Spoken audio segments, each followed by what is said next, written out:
Antoinette, coming out of the break, we played a clip from a screen test that Guy Williams did with Irwin Allen prior to the production of Lost in Space. We played it not just because it's fun to hear Guy's voice, but also because I think it gives the listeners a little idea of Guy's sense of humor.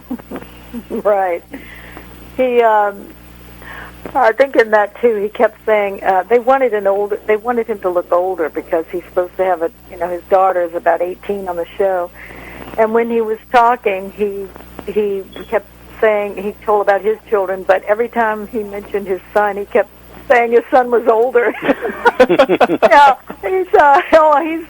It was really funny, and then the way he says that he hadn't worked yet with June Lockhart, I think he kind of felt he was going to get the part.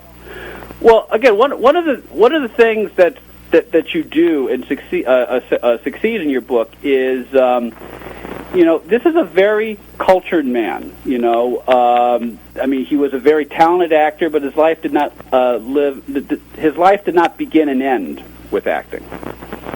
Right. He sort of.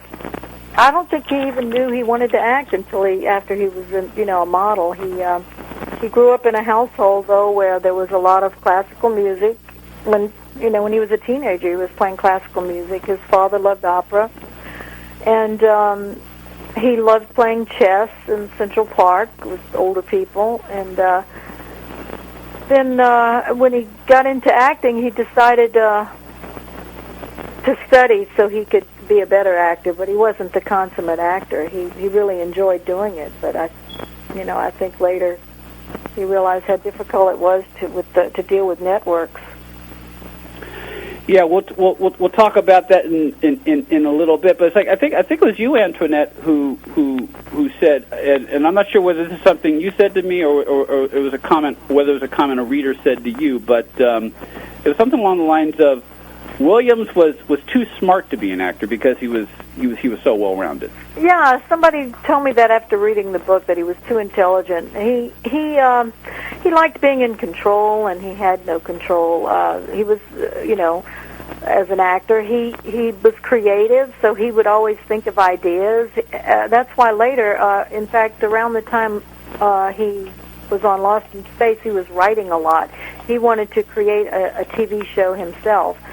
He was hoping after Lost in Space, to go into production.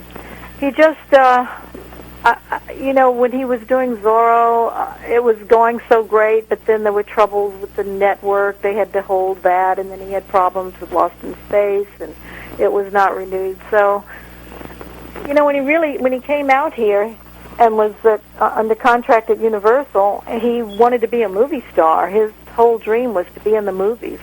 He sort of accidentally got on the TV show and became a TV star.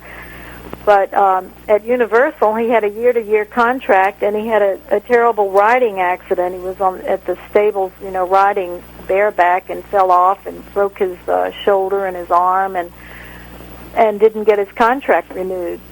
So after that, he sort of floundered. He had to heal, and fortunately, to build up his strength, he took up fencing. He freelanced and he was on the Lone Ranger. He was on a lot of those shows in 1955, Playhouse, 4-Star Playhouse, Highway Patrol. Oh, he was just here and there on a lot of those shows, State Trooper and so forth, before he got on Zorro. So I forgot where I was going with this. I forgot the question. But he really wanted to be in the movies. He grew up with Bogart and all those people, and it just didn't go that way for him. He ended up auditioning for Zorro and being a TV star, and never could get back. He did in Europe. He made some movies, but. Well, we'll talk about his career in Europe and South America a little later on. First, we got an email, speaking of Lost in Space, we got an email from Perry, who is writing us from Plainfield, Connecticut. Perry writes, as good as Guy was on Zorro, why is it that whenever Lost in Space is mentioned, most TV watchers or fans dismiss his acting abilities on that series? It's true that Guy resented the fact that Lost in Space became the Jonathan Harris show, but Guy did have his share of high moments on that show. I wasn't aware that people did. I hear people say they liked him on the show. What about you, Kathy? They bring out the antimatter man and several things he did that were good? It's interesting. I've talked to some guys that were fairly young at the time of Lost in Space, and they all consider Guy as a father image. But I think, like myself, who was a teenage girl by that point, the fact that we didn't see Guy on the show enough, that's why we were disappointed with it. Not in his acting, but the fact that we didn't get to see him act as much as we wanted. I agree. I think there were, because it starts out pretty good. If you watch the first few episodes, it's pretty exciting, you know. Well, even in the presentation film that we opened our show with and opened this hour with, I mean, he was one of the selling points. He and June Lockhart. I mean, they were the two selling points of the show because of Zorro. But well, you know, Ed, again, we've discussed this before. What happens is what it takes to, and they did this with Mannix. Whatever sells the show, you get the show on, and then all of a sudden you realize, you know, this isn't quite working. So what's working? And then they can change the concept. It kind of happened with Family Ties. Family Ties was supposed to be a show about Meredith Baxter Birney and her husband Michael Gross, who were ex-hippies who are now raising kids in the 80s. And the focal point was supposed to be on them, and all of a sudden the Michael J. Fox character, the Alex Keaton character, just went through the roof, and the show shifted, and they kind of went with it. They said, okay, well, we can either sit there and say, well, we're going to do what we want to do, but this is what the fans want. And I think, you know, and the networks... you know, they also they get into a hyper mode when, like, oh my God, we just hit with something, we're going to go with this. You know, again, we were talking about Charlie's Angels earlier. You know, the second they realized that Angels work without good writing, and they just had to show them jiggling, you know, they said, forget it, forget character development. Let's just keep it the way it is. And I think that's what happened when the Jonathan Harris character became, you know, even remotely successful. Well, they panicked because of course they panicked. They panicked because they weren't sure that you know, a simple family, a show about a family in outer space would be enough to sustain the audience. They felt they needed a villain. And what's interesting, Antoinette, and again, this well, two things. So one, you in one of you have several chapters devoted to Lost in Space where you basically tell a guy's side of the story. Right. Somebody.